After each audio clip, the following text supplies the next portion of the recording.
7장 말씀을 가지고 주님 앞에 나아올 때라는 제목으로 은혜 말씀 나누겠습니다. 오늘 호세아 말씀은 얼마 전 수요 예배 때 강해로 나눈 말씀입니다. 그래서 어쩌면 그 시간에 나눈 것에 대한 복습이기도 합니다. 그래도 주시는 은혜는 새롭고 풍성할 줄 믿습니다. 성경을 보면 하나님에 대한 소개들이 나오죠. 이름을 통해 하나님이 소개를 합니다. 그것을 자기 계시라고 합니다. 하나님이 이름을 통해서 자신을 드러내신다라는 것입니다. 성경에 나오는 하나님의 이름은 17개 정도 됩니다. 간단하게 소개하면 먼저 야훼, 또 우리는 여호와라고도 부르죠. 뜻은 스스로 존재하시는 하나님이라는 뜻입니다. 하나님은 스스로 존재하시는 분이구나. 또 하나는 엘올람이라는 말입니다. 영원하신 하나님이라는 뜻입니다. 세 번째는 엘로이라는 말이 있습니다. 감찰하시는 하나님이라는 것입니다. 모든 걸 다 아시는 하나님. 또 엘로힘 들어보셨죠? 전능하신 하나님이라는 뜻입니다. 아도나이라는 말 들어봤습니까? 여러분이 주여 할 때 그 주가 아도나이입니다. 주인 대신 하나님이라는 뜻입니다. 여호와 나케 벌하시는 하나님, 여호와 니시 승리케 하시는 하나님, 여호와 로이 목자 되시는 하나님, 여호와 메카시켐 거룩해 하시는 하나님. 하나님은 우리를 구별되게 하시고 거룩하게도 하십니다. 여호와 사바옅 만군의 여호와 하나님, 여호와 샬롬 평강의 하나님, 여호와 샴마 성전에 계신 하나님, 여호와 엘 게물로트 보상하시는 갚아주시는 하나님, 여호와 이레 예비하시는 하나님, 여호와 치드케는 의로우신 하나님, 여호와 체바오트 만군의 하나님, 그리고 마지막 17번째 이름은 여호와 라파 치료하시는 하나님입니다. 중요한 건 이 모든 하나님의 이름들이 경험과 체험 가운데 나왔다라는 것입니다. 어떤 학자들이 책상에서 하나님은 어떤 분인가 연구해서 나온 게 아니라 아브라함이 만났고 다윗이 만났고 또 누구누구가 만났고 하나님이 그들에게 나타내시고 말씀하시고 보여주신, 다시 말하면 체험 가운데 나온 고백된 하나님이다라는 것입니다. 그런 의미에서 사랑하는 여러분, 우리도 이 고백이 있는 줄 믿습니다. 하나님 만난 고백이 있는 줄 믿습니다. 그래서 우리 지난 시간에 오랫동안 돌아가면서 간증했잖아요. 간증, 내가 만난 하나님에 대해서. 뿐만 아니라 여러분 삶 속에서 그러한 간증들, 그러한 체험들이 더 많아지시기를 주님의 이름으로 축복합니다. 오늘은 그 하나님 중에서 치료의 하나님을 소개합니다. 치료의 하나님은 구약 성경에만 60번 정도 나옵니다. 신약도 마찬가지입니다. 구약에만 치료의 하나님이 나오는 게 아니라 신약의 예수님도 치료의 하나님이시죠. 구약의 하나님이 신약의 하나님으로 이어지는 거예요. 특별히 치료는 더욱더 그렇습니다. 여러분, 구약 성경 중에서 마지막 책이 어떤 책입니까? 말라기서입니다. 구약 성경 마지막 책이 말라기인데, 말라기 마지막의 말씀 4장에 보면 이런 말씀이 있습니다. 4장 1절 2절에 만군의 여호와가 이르노라, 보라 극렬한 풀무불 같은 날이 이르리니 교만한 자와 악을 행하는 자는 다 초계 같을 것이라. 그 이르는 날이 그들을 살라 그 뿌리와 가지를 남기지 아니할 것이로되 내 이름을 경외하는 너희에게는 의로운 해가 떠올라서 치료하는 광선을 바라리니 너희가 나가서 외양간에서 나온 송아지같이 뛰리라. 여러분, 이 말씀 많이 들으셨죠? 특별히 치료를 선포하고 기도해 줄 때 이 말씀 많이 인용하죠. 하나님을 경외하는 너희에게는 의로운 해가 떠올라서 치료하는 광선을 바라리니 너희가 나가서 외양간에서 나온 송아지같이 뛰리라. 그렇게 회복되리라, 강건하게 되리라 라는 말씀입니다. 그런데 이게 바로 예수님에 대한 예표의 말씀입니다. 여러분, 신약 성경에서 예수님은 자신을 뭐라고 소개합니까? 빛으로 소개합니다. 치료하는 광선을 바라리니 의로운 해가 떠올라서 빛입니다. 예수님은 자신을 빛이라고 말합니다. 왜 빛으로 소개했을까요? 그 구약 말라기의 예언, 그 말씀이 바로 자신에 대한 말씀임을 암시하는 것입니다. 뿐만 아니라 예수님 스스로도 자신을 뭐라고 말합니까? 나는 너희를 치료하는 의원이다, 의사다라고 말합니다. 마태복음 9장 12절에 예수께서 들으시고 이르시되 건강한 자에게는 의원이 쓸데없고 병든 자에게야 쓸데있느니라 라고 말씀하시죠. 예수님 스스로도 자신을 난 의사다, 의원이다 라고 말씀합니다. 실제로 복음서에 보면 예수님이 가시는 곳들마다 복음만 전했습니까? 치료도 하셨습니까? 치료도 하셨죠. 수많은 병든 자 그냥 두지 않았습니다. 가는 곳들마다 다 치료하셨습니다. 그 중에는 외적인 병뿐만 아니라 내적인 병인 사람들도 치료하셨습니다. 뿐만 아니라 영적인 마귀에게 눌렸던 자들, 마귀에 고통받는 영적인 병에 걸린 사람들도 치료하셨습니다. 뿐만 아니라 대부분의 질병이 불치병입니다. 이는 뭘 말할까요? 예수님은 내적으로 외적으로 영적으로 모든 걸 치료하시고 주님 앞에는 불치병, 불가능한 병이 없다라는 것입니다. 그러므로 오늘날 예수님을 믿는 저와 여러분들, 이 치료의 주님을 사모하시길 바랍니다. 만나시길 바랍니다. 경험하길 바랍니다. 긍정의 힘이라는 책으로 유명한 미국의 조엘 오스틴 목사님의 간증입니다. 어머니가 1981년도에 간암 말기 선고를 받았습니다. 3주간 여러 병원에서 검사한 결과 몇 주밖에 살 수 없다라는 진단이 나왔습니다. 살은 계속 빠지고 피부는 노랗게 변하고 몸은 극도로 쇠약해 갔습니다. 간암 걸렸으니 그렇게 되죠. 그때 목사님 가정 하나님께 매달려 기도했습니다. 특별히 어머니는 치유와 관련된 말씀들, 성경에 나오는 치유와 관련된 말씀들, 앞서 소개한 말라기서 4장 말씀이나 또 마가복음 16장 말씀이나 치료와 관련된 말씀들을 붙잡고 하나님 앞에 기도했습니다. 왜요? 요한복음 15장 7절에 보면 너희가 내 안에 거하고 내 말이 너희 안에 거하면 무엇이든지 원하는 대로 구하라 그리하면 이루리라. 사랑하는 여러분, 기도하는 것 좋습니다. 그런데 약속의 말씀 붙들고 기도하면 더 좋습니다. 너희가 내 안에 거하고 내 말이 너희 안에 거하면 무엇이든지 원하는 대로 구하라 그리하면 이루리라. 주님이 내 안에 거하는 가장 확실한 방법은 내가 약속의 말씀을 붙드는 것입니다. 그렇게 붙들고 기도했을 때 하나님이 역사하셔서 며칠밖에 살 수 없다는 어머니 치료되어서 그 이후로 20년 이상 건강하게 살았다라는 간증입니다. 한국의 지성인들을 대표하는 이어령 박사님이 계시죠. 그분의 회심 배경에도 치료와 관련된 사건이 있었다고 하죠. 딸 이민아 씨가 미국으로 유학 갑니다. 어렵게 공부한 끝에 변호사가 되었죠. 로스앤젤레스 지방 검사로 활약하면서 아버지에게 자랑스럽고 사랑스러운 딸이 되었습니다. 그런데 1992년 갑상선 암 판정을 받습니다. 수술을 했는데 암이 재발했어요. 96년, 99년 두 차례 재발했습니다. 딸이 너무 고통받는 모습을 아버지 이어령 박사님이 안타깝게 봤답니다. 그런데 야속하게도 암은 더욱 심해져 망막까지 파열되어서 시력까지 잃게 되었어요. 암이 점점 전이 되고 퍼져나간 거죠. 그런 가운데서도 이 딸 이민아 씨가 믿음이 좋았습니다. 아버지에게 끊임없이 복음을 전했어요. 아버지 예수 믿으세요. 그리고 간절히 기도했답니다. 하나님이 역사하셔서 딸이 망막이 낫고 병이 치유되는 걸 경험했습니다. 그리고 아버지 이어령 박사가 이걸 봤어요. 그리고 고백했다고 하죠. 사람의 지성으로 해결할 수 없는 주님의 영성의 힘이 있구나. 그래서 지성에서 영성으로, 그리고 예수님을 영접하고 세례받았다라는 것입니다. 최고로 지적인 사람, 그 사람도 하나님의 살아계심 앞에서 무릎을 꿇고 주님을 영접하게 되었다라는 것입니다. 그 계기가 무엇입니까? 치료되는 걸 보고, 회복되는 걸 보고. 기도와 치료와 기도와 관련된 이야기는 우리 주변에 많습니다. 제 주변만 봐도 그렇습니다. 저희 어머니 경우 태어나서 얼마 못 산다고 주변에서 말씀하셨답니다. 너무 약해서. 얘는 10살만 살아도 오래 산다라고 했답니다. 그런데 예수 믿고 치료받고 건강하게, 지금까지도 건강하게 살아계십니다. 저희 장모님의 경우도 그렇습니다. 젊은 시절 대장암 말기에 걸렸습니다. 제 집사람이 고등학교 때입니다. 병원에서 몇 년 못 산다고 사망 선고 내렸습니다. 그런데 보따리 싸들고 오살리 기도원에 가서 치료받았습니다. 지금도 살아 계십니다.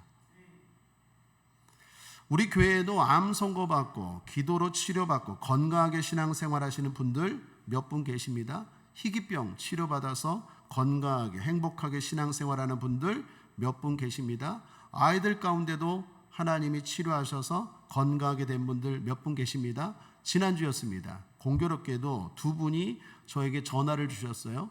아이들을 위해서 기도해 달라고. 한 분은 손자를 위해서 기도해 달라고, 한 분은 아들을 위해서 기도해 달라고. 근데 두 아이들이 감기로 인해서 고열이 났대요. 전화로 기도해 주었습니다. 그런데 거짓말처럼 이후 열이 내려갔답니다. 할렐루야. 우리 교회 지난주 이야기입니다. 여러분, 이런 경험들 많이 있지 않습니까? 주님은 여호와 라파 치료하시는 분인 줄 믿습니다. 육체만이 아니라니까요. 마음도 치료하시고, 영혼도 치료하시고, 사람도 치료하시고, 가정도 치료하시고, 모든 걸 치료하시고 회복시키는 분인 줄 믿습니다.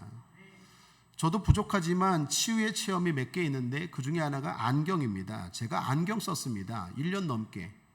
근데 어느 날 예배 드리는데 안경 쓰고 싶지 않더라고요. 안경 쓴 목사 별로 보기 안 좋더라고요. 그런 마음이 확 와서 약속의 말씀 붙들고 하나님 앞에 기도했습니다. 주님, 안경 벗게 해주세요. 그리고 나서 어떻게 했을까요? 벗어버렸습니다. 벗게 해주세요 했으면 믿고 구한 것은 받은 줄로 알라. 아멘 하고 벗어버렸어요. 그 다음부터 안 보였을까요? 지금까지 잘 봅니다. 그러니까 물론 요즘은 노화가 와서 돋보기는 씁니다. 이것도 기도해야 될 것 같아요. 사랑 여러분, 사소한 것 같지만 도전해 보십시오.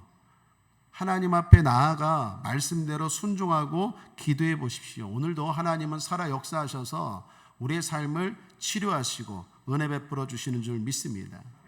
주님이 믿는 자에게 약속한 것 중에 하나가 무엇입니까? 치료 아닙니까? 믿는 자에게 이런 표로직이 따르니 너희가 내 이름으로 귀신을 쫓아내며 새 방언을 말하며 무슨 독을 먹을지라도 해를 받지 아니하며 병든 자에게 손을 얹은즉 나으리라. 믿습니까? 우리 교단은 일명 순복음입니다. 우리는 복음을 특별히 오중복음으로 구체화해서 믿어요. 거기에는 중성의 복음, 성령 충만의 복음, 축복의 복음, 재림의 복음도 있지만 또 하나 어떤 복음도 있습니까? 신유의 복음도 있습니다. 이 말은 우리는 예수 안에 있는 복된 소식 가운데 치료도 믿는다라는 것입니다. 왜요? 성경을 보면 주님이 치료하신다고 말했고 또 실제로 치료하셨고 우리에게 또한 병 고침을 위하여 기도하라고 말씀하셨기 때문입니다. 야고보서 5장 16절에 이러므로 너희 죄를 서로 구하며 병 낫기를 위하여 서로 기도하라. 의인의 간구는 역사하는 힘이 많으니라. 여러분의 삶에 오늘도 치료의 주님이 역사하시기를 또 그 경험하기를 주님의 이름으로 거듭 축복합니다. 자, 그리고 오늘 본문입니다. 주님이 지난 시간 5장에서 이스라엘을 기다린다고 하셨습니다. 5장 15절 상반절을 보시면 5장 마지막 절입니다. 15절 상반절. 내가 내 곳으로 돌아가서 저희가 그 죄를 뉘우치고 내 얼굴을 구하기까지 기다리리라. 주님이 기다리신대요. 이스라엘이 잘못했어요. 깨닫고 돌아오기를 기다린대요. 그 말은 돌아오면 고쳐주겠다라는 거예요. 이스라엘이 자기들이 잘못한 건 생각 못하고 누구 원망하고 계속 게으르고 회피하고 죄를 짓습니다. 주님 뭐라고 말합니까? 기다린대요. 여러분, 주님은 내가 계속 죄를 짓고 게으른데도 도와주진 않아요. 구해야 주십니다. 찾아야 얻습니다. 두드리는 자에게 열리는 줄 믿습니다. 천국은 침노하는 자에게 열리는 줄 믿습니다. 가만히 있는데 하나님이 다 해주진 않아요. 주님 어떻게 해요? 기다린대요. 내 곳으로 가서 기다리겠대요. 너희들 빨리 깨닫고 돌아오라는 거죠. 그래 6장 이스라엘 백성들이 어떻게 해요? 깨달았어요. 이 고통이, 이 아픔이 이유 없이 온 게 아니구나. 주님 앞에 돌아가자. 그게 바로 6장의 내용입니다. 6장 1절 오라 우리가 여호와께로 돌아가자. 여호와께서 우리를 찢으셨으나 도로 낫게 하실 것이요 우리를 치셨으나 싸매어 주실 것임이라. 자, 5장에서 하나님이 기다리신대요. 그랬더니 6장에서 이스라엘 백성들이 그래 이제 주님 앞에 돌아가자. 우리가 잘못했어. 그래서 주님이 우리를 치셨으나 다시 낫게 할 거야. 우리를 다시 싸매어 주실 거야. 그리고 주님 앞에 돌아왔습니다. 자, 그리고 오늘 7장입니다. 주님 앞에 돌아왔습니다. 그러면 고침을 받을 줄 믿습니다. 그런데 문제가 있어요. 오늘 1절 상반절을 다시 보겠습니다. 7장 1절입니다. 내가 이스라엘을 치료하려 할 때에 주님 앞에 왔어요. 그러면 고침 받는 게 정상입니다. 그런데 주님이 치료하려 할 때에 라는 건 뭔가 지금 이상하다라는 거예요. 문제가 있다라는 거예요. 자, 그 문제가 뭘까요? 그걸 오늘 주님은 비유로 말씀하십니다. 비유는 당시 이스라엘 사람들이 다 아는 것을 내용으로 설명하는 것입니다. 그래서 비유의 특징은 짧지만 강렬하다는 거예요. 어떤 메시지를 길게 말하지 않아도 잘 전달할 수 있는 것이 비유입니다. 예수님도 설교 가운데 비유를 많이 사용하셨죠. 자, 오늘 본문에 뭐가 문제일까요? 이스라엘 백성들이 왔어요. 오면 해결될 줄 믿습니다. 오면 치료될 줄 믿습니다. 오면 회복될 줄 믿습니다. 여러분, 우리도 마찬가지입니다. 주님 앞에 나왔잖아요. 우리 찬송가 330장에 고통의 멍에 벗으려고 예수께로 나옵니다. 여러분의 삶에 고통이 있잖아요. 그래서 나오시잖아요. 주님 앞에 나올 때가 있잖아요. 그러면 주님은 회복시켜 주실 줄 믿습니다.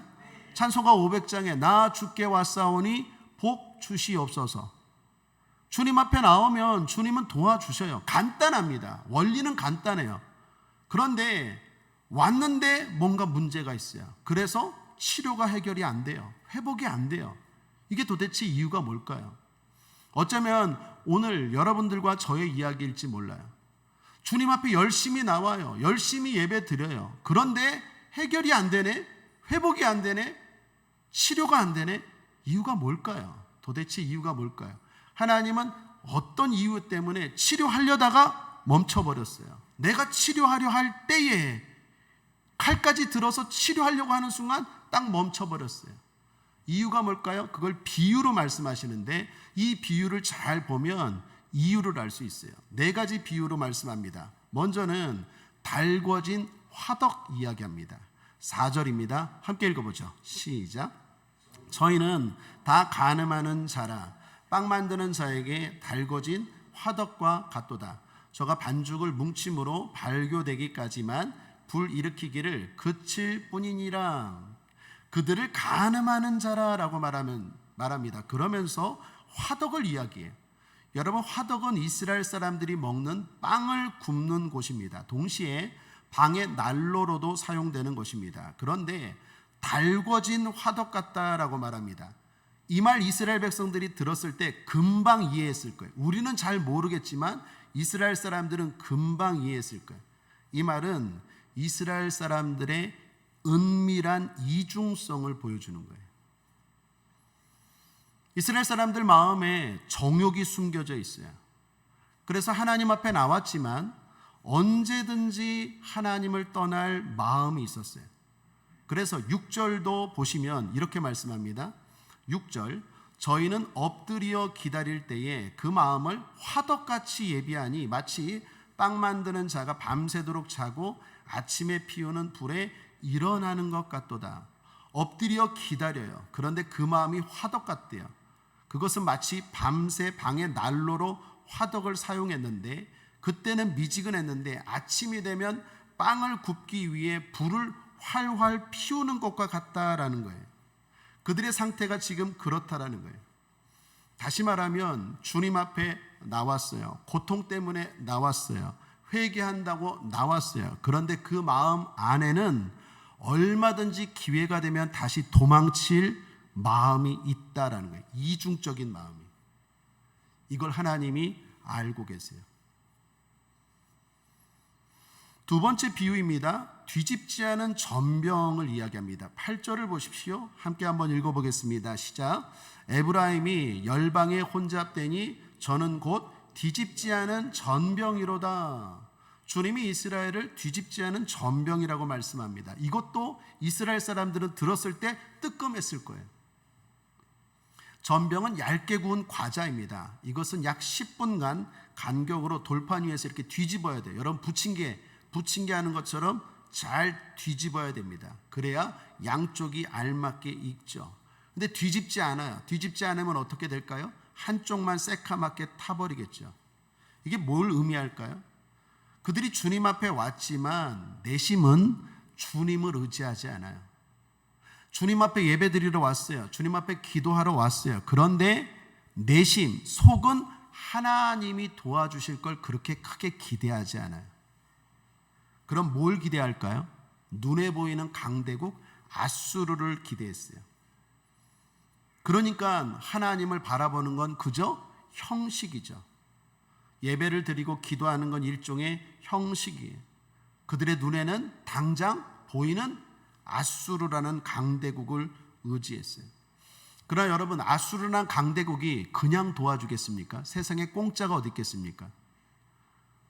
그들이 도와주는 건 다 이유가 있죠. 세상 사람들이 도와주는 건 다 목적이 있지 않습니까? 선한 목적도 있지만 나쁜 목적이 대부분 아니겠습니까?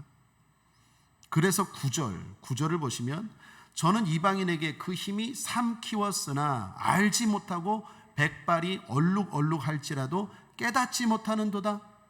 알지 못하고 깨닫지 못하는도다. 아수르가 도와주는 척하면서 모든 걸 빼앗는 걸 알지 못하고 깨닫지 못한대요. 그런데도 불구하고 그것들을 바라봐요. 온전히 하나님을 바라보지 못해요. 하나님 앞에 나오긴 나왔지만 내심 내가 의지하는 뭔가 있어요. 그게 돈일 수도 있고 그게 어떤 사람일 수도 있고 뭔가 있어요. 그러니까 예배는 하나의 들러리예요. 기도는 하나의 형식이에요. 문제는 하나님이 그걸 아세요. 세 번째 비유입니다. 어리석은 비둘기를 비유로 말씀합니다. 11절 에브라임은 어리석은 비둘기같이 지혜가 없어서 애굽을 향하여 부르짖으며 아수르로 가는도다. 여기 어리석은 비둘기 할 때 이 어리석은 비둘기는 집 비둘기를 말합니다. 산 비둘기가 아니라 집 비둘기가 있는데 집에서 기르는 비둘기는 특징이 뭐냐? 주인이 도와주지 않으면 방향 감각이 없어요. 방향을 잃어버려요. 어디로 가야 될지 몰라요. 이스라엘 백성들이 그렇다라는 거예요. 방향 감각을 잃고 애굽으로 가서 도움을 요청하고 아수르로 가서 도움을 요청해요. 오히려 자기의 것들을 빼앗으려고 하는 그들에게 간다라는 거예요. 하나님 앞에 나아갈 줄 몰라요. 네 번째 비유는 속이는 활입니다. 속이는 활. 하나님이 힘을 주셨어요. 복을 주셨습니다. 그건 목적이 있는데 하나님의 영광이라는 목적입니다. 그걸 향해서 나아가고 사용해야 되는데 활이 어떻게 해요? 속였어요. 휘었다라는 거예요. 15절을 보시면 내가 저희 팔을 연습시켜 강건케 하였으나 저희는 내게 대하여 악을 꾀하는도다. 하나님이 힘을 주시고 복을 주셨는데 오히려 강건할수록 하나님에 대하여 악을 꾀한대요. 왜 그럴까요? 속이는 화살, 속인다라는 말은 구부러진이라는 의미거든요. 활이 구부러졌으니 아무리 쏴도 잘못된 걸로 나가겠죠. 그래서 16절 저희가 돌아오나 높으신 자에게로 돌아오지 아니하니 속이는 활과 같으며 그 방백들은 그 혀의 거친 말로 인하여 칼에 엎드러지리니 이것이 애굽 땅에서 조롱거리가 되리라. 속이는 활과 같으며. 자, 정리해 봅시다. 오늘 하나님이 호세아서 7장에서 4개의 비유를 말씀합니다. 저희가 달궈진 화덕 같대요. 즉 숨겨진 정욕이 있다라는 거예요. 지금은 어렵고 힘들어서 주님 앞에 나왔지만 얼마든지 기회가 되면 세상으로 나가려고 마음에 벌써 딱 품고 있다라는 거예요. 달궈진 화덕이, 정욕의 불, 나쁜 불들이 숨겨져 있어요. 뒤집지 않은 전병이래요. 주님 앞에 나왔어요. 주님을 바라보는 것처럼 보이지만 실제로는 강대국, 다른 나라들을 의지하고 바라봅니다. 어리석은 비둘기래요. 방향을 상실했어요. 하나님을 찾고 하나님을 의지해야 되는데 그렇지 못해요. 속이는 활입니다. 목적을 상실했어요. 하나님이 주신 힘과 복을 가지고 하나님께 감사하고 하나님께 영광을 돌려야 되는데 오히려 그걸 가지고 더 큰 죄를 짓고 더 큰 악을 행한다라는 것입니다. 자, 이 모든 비유가 비슷비슷하지만 조금씩 달라요. 자, 중요한 건 그래서 결론입니다. 이런 이유로 결론이 뭡니까? 14절 상반절을 보십시오. 함께 읽어보겠습니다. 시작. 성심으로 나를 부르지 아니하였으며. 여기요, 여기. 이게 포커스예요. 이게 핵심입니다. 성심으로 나를 부르지 않아요. 주님 앞에 나오긴 나왔어요. 부른다고 나왔어요. 도와달라고 나왔어요. 그래서 주님이 치료해 주려고 하는데 이거 딱 보니까 성심이 아니야. 성심으로 부르지 않아요. 여러분, 제가 좋아하는 말 가운데 이런 말이 있어요. 진심으로 전심으로. 한번 따라하겠습니다. 진심으로 전심으로. 하나님 앞에 나올 때 반드시 있어야 되는 거예요. 하나님은 다른 거 하나도 안 보세요. 마음을 보세요. 어떤 마음? 진심으로. 내가 정말로 진심으로 나왔는지, 또 하나 전심으로. 내가 정말 주님을 의지하고 주님이 도와주실 걸 믿고 주님이 해결해 주신다면 내가 순종하고 따르겠다, 그리고 아멘 믿습니다 하고 나왔는지, 그거 봐요. 오늘 표현으로 하면 성심으로 나를 부르지 않아요. 성심으로 이스라엘 백성들이 부르지 않았대요. 그래서 치료하려다가 멈춰버렸어요. 도와주려다가 고치려다가 멈춰버렸대요. 신약 성경으로 말한다면 야고보 사도가 이런 말하죠. 두 마음을 품지 말라고. 야고보서 1장 8절에 두 마음을 품어 모든 일에 정함이 없는 자로다. 같은 말씀입니다. 한 마음으로 하나님 앞에 나아가야 하는데 그렇지 못해요. 야고보 사도가 이 말하면서 결론이 뭡니까? 그런 자의 기도는 응답이 없다라고 말하죠. 우리 국제하모니교회 성도님들은 날마다 주님 앞에 나올 때 성심으로 나오시길 바랍니다. 성심으로 주를 부르길 바랍니다. 진심으로 전심으로.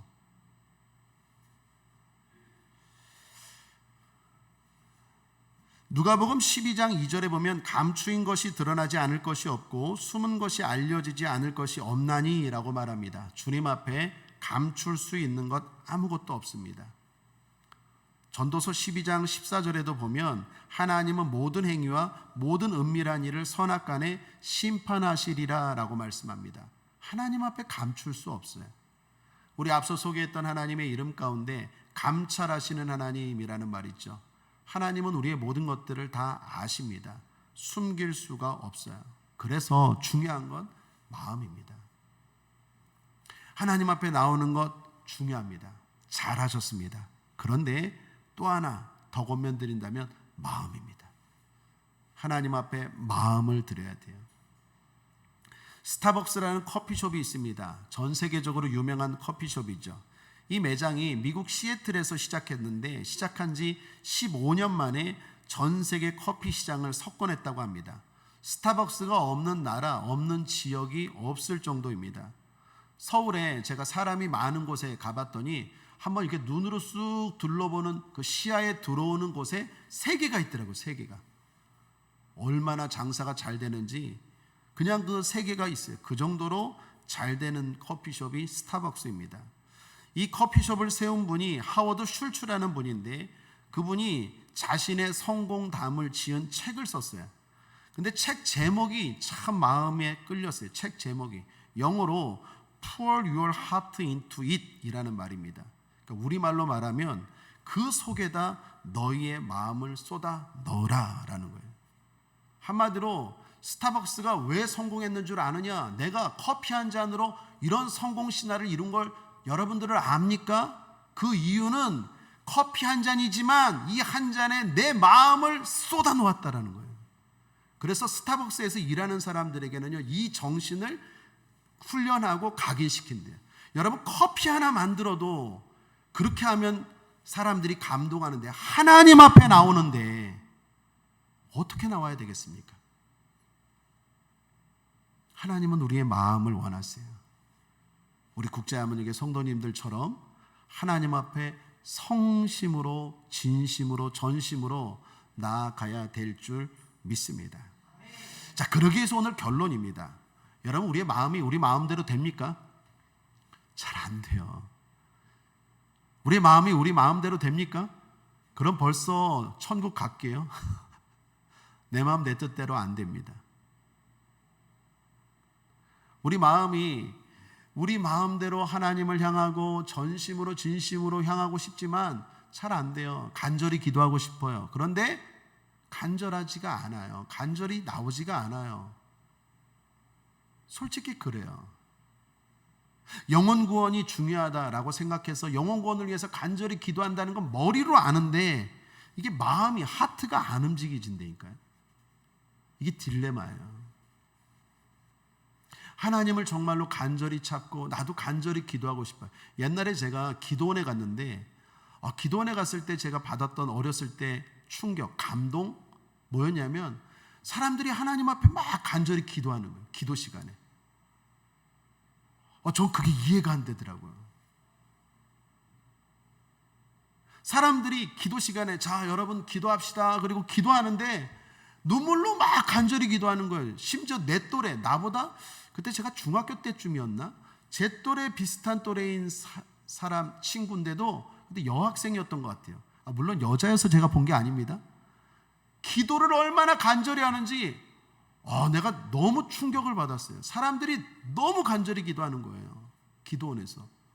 근데 그때 들었던 생각, 왜 난 안 되지? 맹숭맹숭이에요. 머리로는 알겠다니까요. 근데 안 돼요. 말이 안 돼. 마음이 내 마음대로 됩니까? 그래서 그때 그랬어요. 하나님, 나도 저 사람들처럼 간절히 기도할 수 있는 마음 좀 주세요. 나도 하나님 믿고 나도 말씀을 믿고 나도 그렇게 간절하고 싶은데 이게 내 마음대로 안 돼요. 옆에서 막 간절히 기도하는데 막 치료받았다고 말하고 옆에서 간절히 기도하는데 방언이 임하더라고요. 성령 세례가 임하고 너무 부러웠어요. 여러분, 그래서 결론입니다. 오늘도 결론은 뭡니까? 성령입니다. 성령님을 인정하고 환영하고 초청하고 모셔드려야 돼요. 성령님은 수영장의 물과 같습니다. 물 없이 수영한다? 너무 힘들죠. 성령이 운행할 때 나도 모르게 뜨게 되는 거예요. 그래서 힘으로 능으로 되지 아니하고 여호와의 신으로 되느니라. 그리스도인의 삶은요, 되는 삶이에요. 그래서 모든 게 하나님의 은혜예요. 나는 용서가 안 돼요. 나는 도저히 내 힘으로는 그렇게 못해요. 전도 못하고 봉사 못하고 사랑 못하고 기도 못하고 나는 안 돼요. 그런데 성령이 임하니까 나 같은 사람이 되네. 이게 은혜예요. 성령이 임하면 돼요. 내 마음 내 뜻대로 안 되죠. 내 의지대로 안 돼요. 근데 성령이 임하면 되다니까요. 그래서 답은 성령입니다. 사도행전 1장에 보면 성령과 관련된 유명한 말씀이 있죠. 오직 성령이 너에게 임하시면 너희가 권능을 받고 예루살렘과 유대와 사마리아와 땅끝까지 이르러 내 증인이 되리라 라고 말하죠. 성령이 임하면 증인이 된다라는 말도 있지만, 의미도 있지만, 성령이 임하면 내가 하나님께 집중할 수 있는 힘이 생긴다라는 거예요. 예수님의 12제자 보십시오. 갈릴리 다 손에 어부였어요. 오늘날로 말하면 영종도입니다. 영종도 그냥 어촌에서 고기 잡는 어부들이었다고요. 그런데 그들이 성령이 임하니까 어떻게 해요?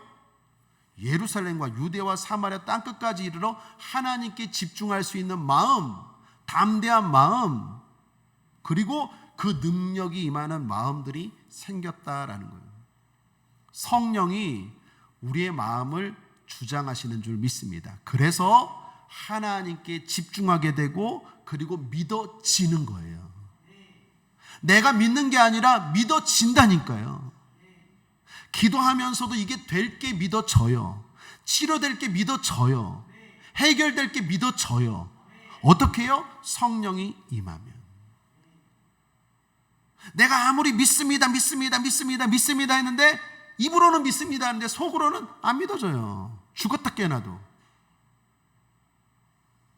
마음은 못 바꿔요. 마음은 오직 성령이 바꿀 수 있어요. 작심 3일이라고 하죠. 3일도 오래 가는 거예요. 작심 3시간일걸요. 내 마음 내가 이렇게 살아야지 작심해봐야 3시간도 못 버티는 게 우리의 의지라니까요. 그게 마음이에요. 마음은 솔직합니다. 마음을 바꿀 수 있는 바는 성령, 하나님의 영밖에 없어요. 그래서 성령님을 자꾸 인정하고 환영하고 모셔드리고 초청해야 돼요. 그러면 하나님이 살아계시는 게 믿어지고 그분이 도와주실 게 믿어지고 그리고 진짜 믿음대로 될지어다 되는 거예요. 근데 성령이 역사하지 않으면 계속 머리로는 알고 예배도 열심히 드리고 아멘도 하지만 또 여전히 불평하고 원망하고 지옥과 같은 삶을 계속 살고 문제는 해결 안 되고 오히려 문제는 더 꼬여가는 거예요. 더 어려워지고. 그러므로 사랑하는 여러분, 성령 충만하시길 바랍니다. 끝으로 말씀 한 절 보죠. 오늘 7장인데 앞에 5장 4절입니다. 5장 4절 이렇게 말씀하죠. 함께 끝으로 읽겠습니다. 앞에 5장 4절 찾으셨으면 함께 읽겠습니다. 시작. 저희의 행위가 저희로 자기 하나님에게로 돌아가지 못하게 하나니 이는 음란한 마음이 그 속에 있어 여호와를 알지 못하는 까닭이라. 하나님이 알아요. 이스라엘 백성들이 왜 안 되는지 원인을 말씀합니다. 그 속에 음란한 마음이 있대요. 여기 음란한 마음이요, 원어로는 음란한 영입니다. 영. 그러니까 마음이 마음에 있다? 이 말이 이상하잖아요. 우리 안에 음란한 영이 역사해서 하나님을 알지 못하게 한대요. 더 나아가 돌아가지 못하게 한대요. 왜 흔히 그런 말 하죠? 마음은 원이로되 육신이 약하다고. 안 되는 거예요. 이 안에 있는 음란한 영 어떻게 쫓아냅니까? 거룩한 영, 성령이 거하면 음란한 영이 떠나갈 줄 믿습니다. 일하지 못하는 거예요. 우리 안에 음란한 영이 자꾸 내 마음에 부정적인 말, 나쁜 말, 실패의 말 계속해요. 그러니까 나가고 싶은데, 하나님 앞에 나아가고 싶은데 자꾸 마귀가 내 속에 역사해서 못 가게 하는 거예요. 하나님을 알지 못하게 하는 거예요. 그리고 나갈지라도 두 마음을 품게 하는 거예요. 그러니 치료가 안 되는 거예요. 답은 뭡니까? 성령을 초청하셔야 돼요. 성령이 임하면 악령은 떠나갈 줄 믿습니다. 영은 영으로 쫓아야 되는 거예요. 힘으로 안 돼요. 성령님을 초청할 때, 그 성령이 내 안에서 일할 때 악령이 떠나가고 그 영이 내 마음을 주장하고 그 마음이 변할 때 육신이 변하는 거예요. 그래서 영혼이 잘된 같이 범사가 형통하며 강건하다는 거예요. 다 연관이 있다는 것입니다. 그러므로 사랑하는 여러분, 성령 충만하시길 바랍니다. 성령 충만하기 위해서 어떻게 해야 됩니까? 그분을 인정하십시오. 환영하십시오. 그리고 모셔드리십시오. 자꾸 일하시라고. 여러분 안에는 거룩한 성령이 계세요. 중요한 건 그분이 소멸되지 않도록, 억눌리지 않도록 계속 일할 수 있도록 여러분들이 그분을 높이고 찬양으로 높이고 말씀으로 인정하고 기도로 그분을 자꾸 모셔드리고 나아갈 때 그분이 활발하게 일하고 악령은 떠나가게 되고, 그럴 때 내 마음이 믿음이 생기고 그 믿음대로 하나님의 역사와 회복이 일어날 줄 믿습니다. 성령 충만할지어다. 성령 충만할지어다.